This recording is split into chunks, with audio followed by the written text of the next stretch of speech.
Hi, so I'm in London this weekend and I'm outside of Windsor Castle. We're on our way to Taiwan. We're going to fly to Taiwan this evening. But this weekend I was at a really cool writing conference in London that I want to tell you about. And I got to talk to a lot of especially self-publishing authors. And the reason I really like this conference is called the 20 Books to 50K conference, started by Michael Anderle. And his position was, when he started self-publishing a few years ago, he wanted to do things differently. But he figured out, once he'd published like 3 books, that if he published 20 books, he would get to about 50K a year, which would be enough to live on. So that was his original goal. Since then, he's built out teams and this really wide universe so that many different authors can write collaboratively with him, and together they're kind of owning the Kindle store. They're making lots and lots of money with their books, and not because they're writing to market or they're writing crap or they're scamming the system or whatever. They're building a lot of value, and they're writing what readers want, and they're creating all of these joint author promotions and opportunities. So that's really exciting. One of the reasons this conference was better than all the other writing conferences I usually go to, not only did I get to hang out with the founder of Reedsy and Draft Digital and Mark Dawson and Joanna Penn, who already have a platform with self-publishing, but this specifically was a conference by self-publishing authors for self-publishing authors. So generally when you go to a writing conference, you get a lot of traditional published authors, and there's this weird thing where the indie authors actually know what they're doing. The indie authors are generally making more money and they know how to market their books. The traditional authors are the ones who want to be traditionally published, or the traditional publishers, or like the industry insiders, they're the ones who have no idea how to market their books. And it's a weird thing where like there's more respect and credibility to the people who are making less money, and the indie authors are kind of sidelined. So in this conference, it was really interesting to meet a lot of self-publishing authors who are not only making a living with their books, but actually pioneering the industry. They're single-handedly revolutionizing a lot of things in the publishing industry, and this is a handful of people, like 20 or 30 people, who probably make up 20 or 30% of the entire Amazon store, which is crazy. So I want to tell you a few stories that inspired me. I won't name any names directly, but some of the interesting things that I heard about, which I hope will inspire you. And my point is that there's lots of different ways to make money. So I'll start off with one, a new author who kind of accidentally sold 100,000 books. And this still happens. Like, I talk a lot about building up a big platform, building your email list, learning the marketing, because you want to, like, if your book doesn't sell, you need to know what to do to fix it. But there are still people who just put a book up on Amazon and do incredibly well. So that's always still a possibility. So his book was kind of like a alien conspiracy book. He sold 100,000 copies on Kindle without a lot of promotion or marketing. It was kind of just the right thing at the right time. Readers loved it. He's up to about 2,000 reviews on Kindle, and Audible gave him $25,000 for an audiobook contract. So he didn't have to go out and like figure out how to do audiobooks. He sold enough Kindle books that he got Amazon's attention, and they just made him a deal for the audiobook rights. So that's kind of exciting. There are other people who are kind of mid-level, which is kind of what I consider myself. So one lady has been publishing romance books for many years, and she doesn't really feel necessarily excited like this is what she wants to do anymore, but she's still making like 5K a month from her backlist on Kindle. So now she's in a position where she knows what she's doing. She can very easily start writing other things that she's more excited about. But those are kind of outliers. I think there are a lot of authors who want to be making money on Kindle, but they don't really know what to write or what to do. And then there's the people who have put out a few books on Amazon and learned the system, and now they're deliberate about what they want to do with the system. Like, and this is kind of interesting. I was on the panel and I was talking about email list marketing, and one of the questions was like self-care. So how do you take care of yourself? And the question arose because all of the other people on the panelists work really hard. So they're self-publishing authors. They put out like a book a month, which means they write every day. They write 3,000 to 5,000 words every single day. They put out a new release, not necessarily every month, but maybe one every 1 or 2 months. They definitely have a quick release schedule because it is easier to sell more books if you write longer series. And this is something I knew previously about longer series of shorter books, just because it's easier to get them out faster and gives you more to play with in terms of marketing. However, longer books can work well as well. Also, if you just take 2 or 3 months to write a really good, really long book, that's fine. Like I said, this other guy's the Alien Conspiracy book is like 700 pages and sold really well, made a lot of money. So you can just write like one good book if that's what you want to do. But a lot of these other authors, they just work really hard and they publish quickly. They publish a lot. And I said, I don't really do that because I don't really want to work that hard. I'm happy working a couple hours a day, writing my 2,000 or 3,000 words a day, writing a book every 1 or 2 months, and if I can get to 5 or 10K a month in passive income from Kindle sales so that I can write full time, that's basically all I want to do. So I wanted to point out that you don't need to, write 10 hours a day or publish a novel a month to make it in this business. You can kind of do it the way that you want to do it. Okay, thanks, bye-bye. So my camera died when I was at Windsor Castle, but I still want to touch on a few things that came up this weekend. So I'm going to try, before we catch the taxi to the airport, to mention a few main points that I thought were really interesting that came up in discussion this weekend. And I'll try to go through them in a coherent fashion, so I took some notes. Basically, one of the interesting things was that a lot of the people at the conference were big players. So they're making $10,000 or $20,000 a month, so they can afford to spend a lot of money on advertising. Someone spent $20K on a launch. One of my friends is spending $50K on her new book launch, but she has an audience. She sells a lot of books, so she kind of knows that she's going to make the money back. But that was really intimidating for authors who don't, have a huge budget. So there was another author who spoke on how to launch a book without spending any money, and he made it to 100K with his first, I think, 3 books without really spending or investing much on editing or cover design or whatever. So that's also interesting. And that goes back to like when I started talking about publishing, I put out a lot of templates and DIY guides, and I have a book that's like how to write, format, publish, and promote your book without spending any money. I'm going to go back and edit that and relaunch it for 2018 because I do think that's something a lot of people are interested in and need to know about. The thing is, you can do it without spending any money, and you can do it okay and possibly make some money with it if your book is successful. But once you have a platform, there are easier ways. Like you're either spending time or money. So if you have the money, you can get more results with less time by spending money, and then you can spend your time on writing more books. But if you don't have any money, that's fine. You just have to learn some things and spend time to do the work on your own to get the kind of visibility that you'll probably need. But let me go through a few other things. One of the things that came up, and this comes up really frequently, and this is kind of the main lead into the 3 topics I want to talk about in this part of the video. But I heard a few people say at the conference, like, I don't believe in any of this shit, which basically meant the 20 books to 50K model means publishing lots of popular books quickly to make enough money to live on as a writer. That works. It's functional business philosophy that works for publishing. It's possible to do it as a business. One of my other friends that I met this weekend, he doesn't write his own books. He just outsources books. He pays someone to write them. He pays someone to narrate them on ACX audiobooks, and he makes a living that way. He's up to 10 or 15,000 a month from about 10 books, which isn't a lot actually. I know people who have like 20 or 30 books out.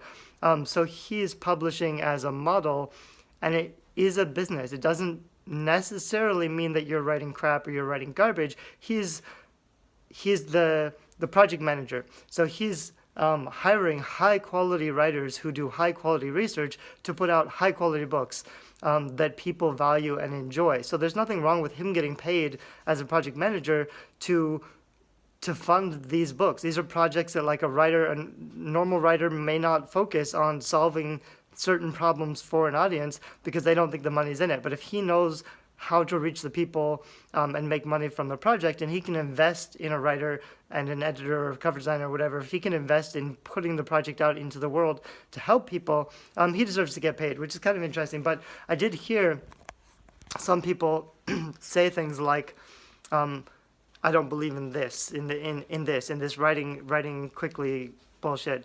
And I also had a conversation with someone. It wasn't exactly heated, but we definitely didn't see eye to eye.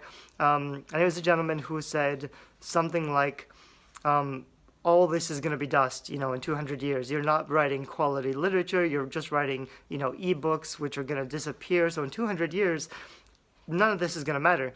And my response was, do you want people reading your books in 200 years? Do you want to make money in 200 years? And he says, no, because I'll be dead. His ideology was he wants to build something that lasts. He wants to build something that's real and solid so that, for example, if his books are still selling in 200 years, his grandchildren could be earning money from his books. So he wants to build a legacy with his books. And that's a valuable point. At the time, I was thinking I would rather sell a lot of books right now and make some money and buy a castle or whatever. That would be my way of building legacy. Like I would turn ebooks into physical products because I'm putting the value out in one form and I'm getting it back in another form.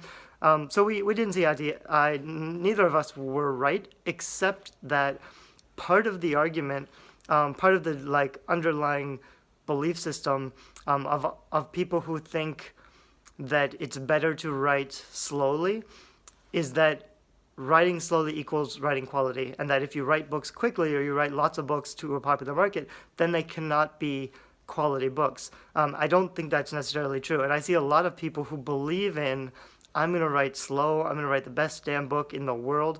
I see a lot of those people who aren't actually writing better quality books. And by better quality, this is not something that's very difficult to define. I define quality as providing value to more people. And unfortunately, or fortunately, or whatever, the majority of people are not looking for that kind of high quality book. So what he was talking about, like literature, like polishing the craft until the sentences shine and every sentence is beautiful. Most readers don't care about that. Most readers will be bored by fancy writing or turned off by fancy writing, and all they really care about is story. So if you are writing sentences that 3% of the market are going to appreciate, you're ignoring the bulk of the market, and you probably won't make a lot of money with your books. And if you're not trying to make money with your books, that's fine. But if you can't sell your books right now, they're not going to sell in 200 years. No one's going to discover your books 200 years from now and realize you're genius. There's too many people publishing. Things go too quickly these days. It doesn't work like it did 200 years ago, where there were only a handful of authors who were mostly men or women of leisure who had the time or the freedom not only to finish books because they didn't have to work, but also to publish them and get them out there. There's too much competition these days. So if you're not selling now or in the next 5 years, you can't count on your books taking off in the future. You really need to get eyeballs on your book now. So if you're writing, I want to say fancy, but if you're writing good literature in the sense that you care a little too much about polishing each sentence and your word choice, and there's a flow and a cadence of your words, and it just sounds like poetry, if that's your intention, that's not probably going to be successful. It doesn't mean like it may be higher quality, but if nobody appreciates it, if nobody buys it, if they're not willing to spend money on it, nobody's reading your book, then it doesn't really matter. The story's always going to matter the most. So I focus first on the story. And if your story is there, like I write my book and I write the story and I make it clean enough so they can get my story, and I can do it quickly and I can publish it. If I spend another 6 months making all the writing beautiful, only 3 to 5% of the readers would even really care, and some of my readers wouldn't even like it because they would rather me just focus on the story and not try to polish the prose and the writing to make it more beautiful. So that was part of my response. But also, let me check my notes. But also, you've got to think about it in terms of providing value to more people. So the aim of this philosophy is, as long as I'm going to be writing books, I want to satisfy more people. I want to entertain more people. I want more people to enjoy my books. And if I do that, it's not just so I can earn more money, it's so that I have more influence on more people, so that my books matter, so that my books are making a difference. My ebooks may not be around in 200 years. However, if I sell 1 million ebooks and 1 million people read my books, that book is one little piece of their life story. So if my book is one of the hundreds of books that they read, in their 20s or in their 30s or whatever, and it leaves a mark on them, it influences them, it won't shape, their personality or their decisions, but in a small way, it touches the person. If I have a book that reaches that many people and has a tiny influence on that many people, then I have an influence on the generations that come after, to a small extent. Yeah, maybe they won't be reading my books in 200 years. So segueing into something else, when we were at Windsor Castle, we went into all of these fancy rooms that had, beautiful furniture and thousands of antique swords and crowns and jewels and all this cool stuff.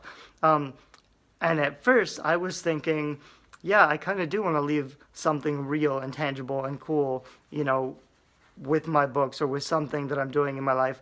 And so I'm thinking about, I would like to possibly get a traditional publishing deal. I'd like to see my books on bookshelves. I'd like to be not just an indie author who makes tons of money, but an author that the general public kind of recognizes, a little more of a household name. And that does depend on writing a different kind of book. If I want to develop that kind of career, and the funny thing is, that means taking a pay hit. I'll have to, if I want to write those kind of books and get into bookstores and work with traditional publishers, that probably means I'm going to be earning less money from those books. So it's this really weird thing when you go to conferences and the indie publishers who make more money are disregarded or even looked down on because they're making money with their fiction. But anyway, that's a choice. If I want, that kind of reputation as an author, as a good author, a quality author, or whatever, and I want to work with traditional publishers, I need to write a certain kind of book to a certain standard. And I'm willing to do that, and I think that's a noble goal. But I'm also really happy that I self-publish a lot of other books that earn money, so I don't have to depend on the money that would come from traditional publishing, because it's probably going to be less. And then a final point, also when we were in Windsor Castle, my wife looked at all this stuff and she's like, it's a little greedy for a kingdom, for a queen to go around and, basically conquer all these other countries and import all of these crown jewels. It's more than is necessary. So I was saying at the conference, I'm pretty happy working a couple hours a day and putting out a couple books, 2 to 5 books a year, 10 books a year. For me, like the difference between 5 or 10K a month and 25K a month, which is one of my friends' goal. On the one hand, I'm fine earning less money and not working as hard because I don't need to make tons of money.